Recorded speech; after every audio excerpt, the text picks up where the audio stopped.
ಶಿವರಾತ್ರಿಯನ್ನು ಮಾಘ ಮಾಸದ ಕೃಷ್ಣ ಚತುರ್ದಶಿ ಎಂದು ಆಚರಿಸಲಾಗುತ್ತದೆ.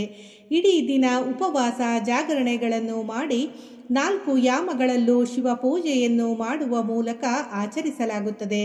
ಇಡೀ ಭಾರತದಾದ್ಯಂತ ಬಹುತೇಕ ಎಲ್ಲ ಭಾಗಗಳಲ್ಲಿಯೂ ಆಚರಿಸುವ ಹಬ್ಬವಿದು.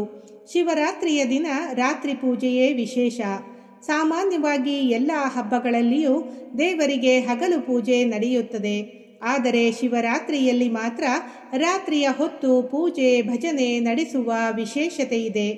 ಅಜ್ಞಾನವನ್ನು ಕಳೆದು ಸುಜ್ಞಾನ ಬೆಳಗಿಸು ಎಂದು ಆ ಶಿವನನ್ನು ಬೇಡುವ ಶುಭ ದಿನವೇ ಶಿವರಾತ್ರಿ. ಶಿವನಿಗೆ ಅತಿ ಶ್ರೇಷ್ಠವಾಗಿರುವ ಬಿಲ್ವ ಪತ್ರೆಯನ್ನು ಅರ್ಪಿಸಿ ತಿಲಗಿ ಪುಷ್ಪ ತುಳಸಿಯಿಂದ ಶಿವಲಿಂಗವನ್ನು ಅಲಂಕರಿಸಿ ಶಿವನನ್ನು ಭಜಿಸಿದರೆ ಪಾಪಗಳು ಪರಿಹಾರವಾಗುತ್ತವೆ. ಚಂದ್ರನ ಬೆಳಕಿನಲ್ಲಿ ಶಿವನಿಗೆ ಅಭಿಷೇಕ ಮಾಡಿ ಆರಾಧಿಸಿದರೆ ಅತ್ಯಂತ ಶ್ರೇಷ್ಠ ಎಂಬ ನಂಬಿಕೆಯಿದೆ.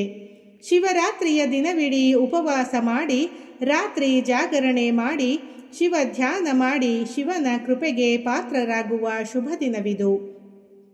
ಕೈಲಾಸವಾಸಿ ಶಿವನಿಗೆ ಶಿವರಾತ್ರಿ ಅತ್ಯಂತ ಪ್ರಿಯವಾದ ದಿನ. ಶಿವರಾತ್ರಿಯಂದು ತನ್ನನ್ನು ಪೂಜಿಸುವ ಭಕ್ತರಿಗೆ ತಾನು ವಿಶೇಷವಾಗಿ ಅನುಗ್ರಹ ನೀಡುವುದಾಗಿ ಸ್ವತಃ ಶಿವನೇ ಪಾರ್ವತಿಯಲ್ಲಿ ಹೇಳಿದ್ದಾನೆ ಎನ್ನುತ್ತದೆ ಶಿವಪುರಾಣ. ಶಿವ ಪಾರ್ವತಿಯರ ವಿವಾಹ ಮಹೋತ್ಸವದ ದಿನವಿದು ಎಂಬುದು ವಿಶೇಷ. ಮದುವೆಯಾಗದ ಹೆಣ್ಣು ಮಕ್ಕಳು ಶಿವಗುಣ ರೂಪಿಯಾದ ಅನುರೂಪ ಪತಿಗಾಗಿ ಪ್ರಾರ್ಥಿಸಿದರೆ ಮುತ್ತೈದೆಯರು ಪತಿಯ ಶ್ರೇಯೋಭಿವೃದ್ಧಿಗಾಗಿ ಪ್ರಾರ್ಥಿಸುವುದು ಸಂಪ್ರದಾಯ. ದೇಶದಾದ್ಯಂತ ಶಿವ ದೇವಾಲಯಗಳಲ್ಲಿ ಅಂದು ವಿಶೇಷ ಪೂಜೆ ನಡೆಯುತ್ತದೆ. ಬಿಲ್ವಾರ್ಚನೆ, ರುದ್ರಾಭಿಷೇಕ, ಶಿವನಾಮ ಧ್ಯಾನಗಳ ಮೂಲಕ ಶಿವನನ್ನು ಆರಾಧಿಸಲಾಗುತ್ತದೆ. ಇಡೀ ರಾತ್ರಿ ಶಿವ ದೇವಾಲಯಗಳಲ್ಲಿ ರುದ್ರ ಪಠಣದ ಜೊತೆಗೆ ಜಾಗರಣೆ ನಡೆಯುತ್ತದೆ.